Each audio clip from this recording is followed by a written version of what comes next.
Hi, I'm Big Bear Mark, and this is the Bear Cave. With me today, as always, I have the wonderful Wonder Cub, Luke. Hey, Luke. Say it like it's a bad thing. Always. Always. You're always there. That's all right. At the end, we've got the lovely Nick Laws, who is the Vice President of Vic Bears. And at this end, we have the marvellous Brett Lasham, who is the co-owner of The Laird. Hey. Hey, guys. Today, we're going to be tackling a subject which is a bit touchy for the bear community, I think. We're going to be talking about inclusiveness.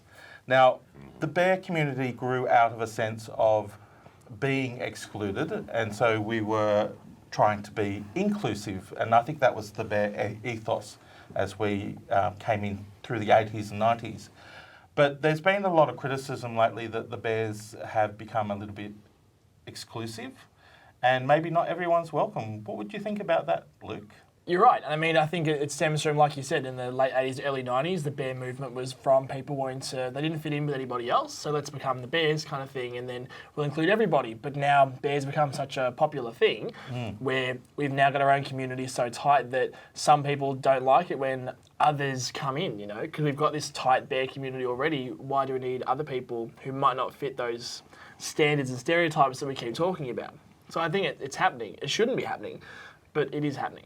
So, Nick, being part of the Vic Bears committee, what would you say about Vic Bears and inclusiveness? Because, I mean, there's a lot of people that may feel excluded, for example, women.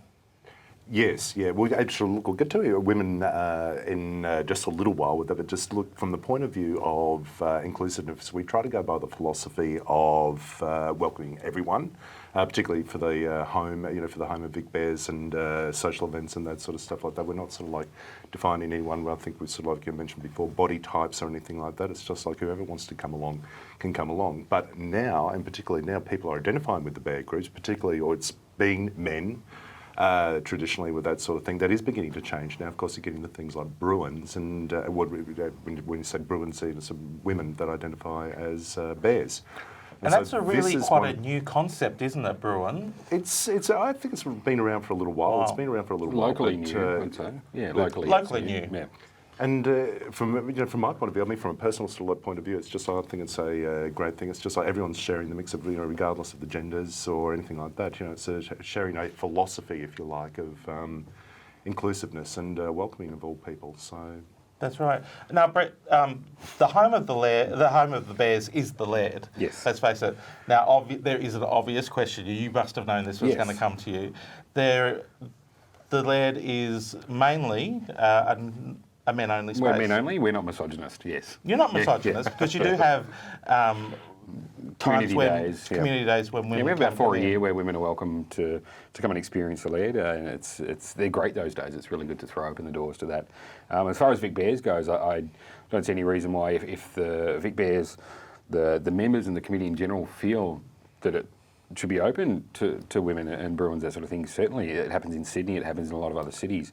The bit where it gets hard is that the Laird is the home of Vic Bears, so then, if a lot of the events are there, then it's sure, come along and join our club, but you can't come to these events. So something would need to be worked around there to do that.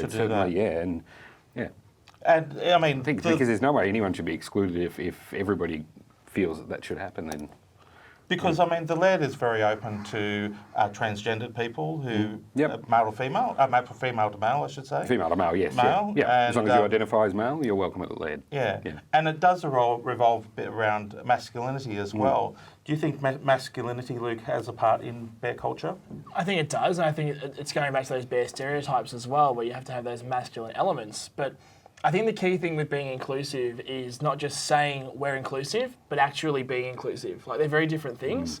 When I first started coming out to bear events and stuff when I was 20 years old, I felt like I didn't fit in, and I was excluded to a point because everyone else that had been there for a while, kind of this old guard, this bear community that had been around for 20 years or so, I didn't feel like my opinions mattered because I was new in town, I was young, and they were kind of these old dogs that had gone through this all before. So I definitely felt like there was that different echelon of bear that I couldn't break through. It's unfortunate, though, that two people at one event can make that bad experience for you. And while the rest of the committee and everyone's being inclusive, you can get two people who make it, make you not feel welcome, and therefore it just sets off this bad chain reaction for Yeah. you. And You've got to Yeah. be careful not to just Yeah. one bad experience means that everyone must therefore be on the same. And we could go into things like religions and perceptions of religion here and all sorts of different things, but one bad experience does not necessarily a group make. Yeah. You know what I mean? From that sort of point of view. And I never had like a bad experience. I still enjoyed myself at the lead and at the bear event I was at. It wasn't a problem. However, I did notice there was a divide, and I did sort of feel like, oh,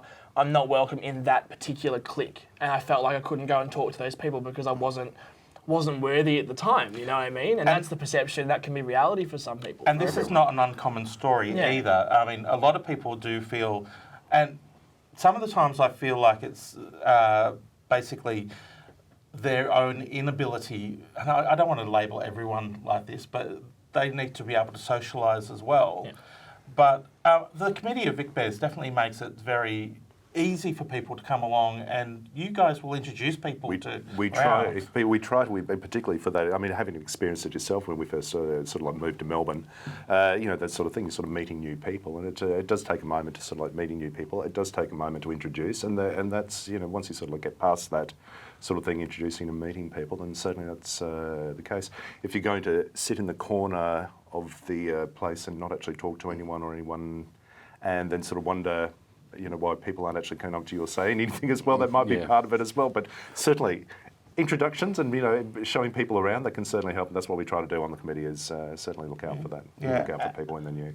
And on that terms of masculinity, I mean, I know that the lead has been criticised sometimes for being a masculine only, or the form leather of daddies, the leather daddies, and all that sort of stuff. Yeah, Hey, Dale. It's a bit tired, that one. Yeah, we actually hear that sometimes, or you see it on Facebook comments. And if people could see how varied it was coming on a Wednesday trivia night or something like that, compared to the following night, which is a leather and fetish night. But there's so many younger guys getting into the fetish thing now, and so to be branded, it sort of gets it can be a bit frustrating sometimes to hear that, but we have such varied events that we just say, if you don't, just come along and see it a couple of times a week, then you'll see how varied it is.